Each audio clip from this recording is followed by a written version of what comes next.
Dans les années 1980, dans les hauteurs de Jacmel, vivait une mambo, prêtresse vaudou, appelée Célina, une femme respectée pour sa sagesse, sa capacité à soigner les malades et sa grande connaissance des lois, esprit vaudou.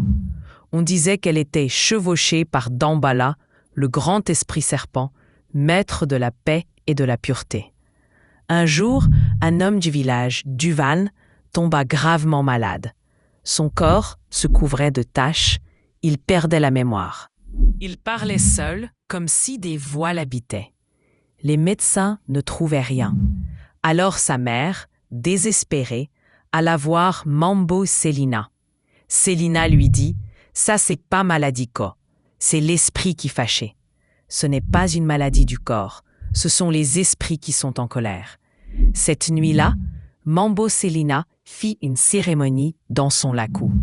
Elle alluma les chandelles, versa le clairin au sol pour les esprits, traça les vévets, symboles sacrés, avec de la farine. Il chanta les chants anciens. Pendant la transe, elle tomba au sol, le corps ondulant comme un serpent. Les témoins disent que Damballa lui-même était descendu. Elle ne parlait plus comme elle sifflait, elle murmurait dans une langue ancienne. Au matin, elle appela la mère du jeune homme et dit « Damballa, t'es dit, li pas jam recevoir, ça nous te promet li. Live les petites, la mettez blanc sous lit, vêtements blancs, pendant 5 jours et potez au franc rivière. » La famille suivit les instructions.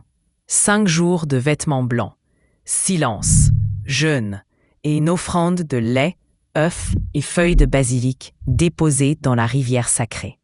Le 7e jour, Duval se leva comme si rien ne s'était passé, lucide, souriant. Il ne se souvenait pas de sa maladie. Il disait juste qu'il avait rêvé d'un serpent blanc qui lui murmurait « Pas oublier côté Oussoti. Abonnez-vous, likez et partagez pour plus d'histoires. »